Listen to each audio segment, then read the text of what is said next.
Today, let's talk about the constitutional rights of the accused. First up, due process. The Constitution guarantees that no person shall be held to answer for a criminal offense without due process of law. This means you have the right to a fair trial by an impartial court, under procedures prescribed by law. All rights under the Constitution and applicable laws must be observed, ensuring fairness and justice throughout the legal process. Although it's mostly procedural, the right to appeal is crucial. It allows individuals convicted in a trial court to have a higher court review the decision, ensuring errors can be corrected. Next is the right against self-incrimination. This means you can't be forced to testify against yourself in court. This right applies to all natural persons involved in any kind of legal proceeding where penalties might be imposed. Importantly, any confession obtained illegally is inadmissible in court. Remember, this right can be invoked anytime during the proceedings when an incriminating question is asked. But it's also limited to testimonial evidence. Real or object evidence like fingerprints or blood samples aren't covered under this right since they aren't considered testimonial. Let's talk about Miranda rights. If you're under custodial investigation, meaning the police have detained you and are asking questions aimed at eliciting a confession, you have specific rights. You must be informed of your right to remain silent and to have an attorney. If these rights aren't respected, anything you say can't be used against you in court. Another significant right is the right to bail. Except in severe cases, like those punishable by reclusion perpetua, when the evidence of guilt is strong, most accused individuals are entitled to bail. Bail is a form of security, ensuring that the accused will appear at trial, but can stay out of jail during the pre-trial period. Bail can be complex, and its availability can depend on factors like the nature of the charge and the accused's background. Always consult with a lawyer to understand the specifics. Another crucial point is the exclusionary rule.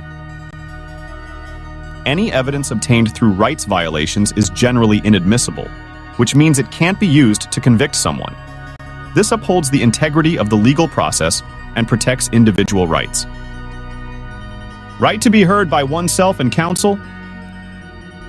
This means that the accused has the right to be present and defend themselves in person, with the assistance of legal counsel, throughout every stage of the legal proceedings. During arraignment, if the accused doesn't have their own lawyer, the court will appoint one. It's essential to note that any claims of unlawful arrest should be raised before arraignment, or they're considered waived. And yes, the right to counsel can be waived, but only if the accused demonstrates to the court that they can adequately protect their rights themselves. For instance, if the accused is a lawyer themselves, they may choose to represent their own interests. Moving forward, let's talk about the right to be informed of the nature and causes of the accusation against you. This information is crucial for mounting a proper defense.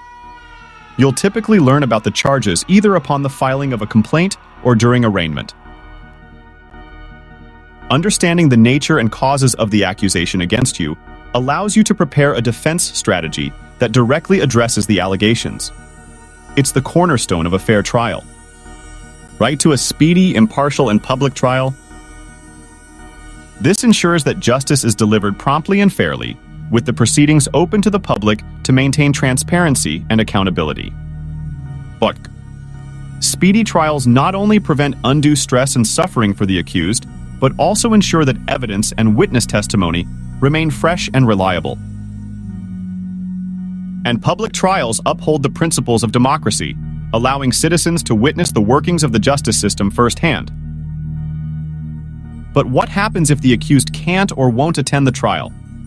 That's where the right to trial in absentia comes in. However, this isn't automatic.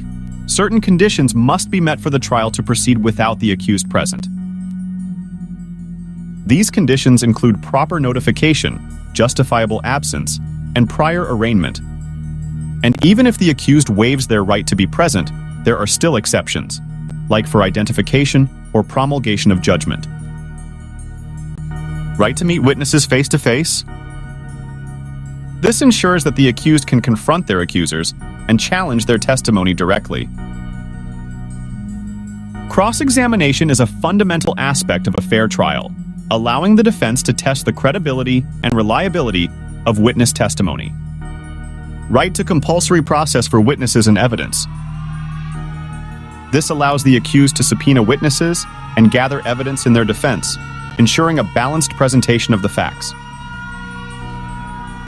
Compelling the attendance of witnesses and the production of evidence is crucial for uncovering the truth and ensuring a just outcome. It levels the playing field and prevents unfair advantage. Right against prohibited punishments. This includes protections against excessive fines, cruel or inhuman punishment, and torture. It ensures that punishments are proportionate and humane, respecting the dignity of the accused. Respecting human dignity, even in the context of punishment, is essential for upholding the principles of justice and rehabilitation.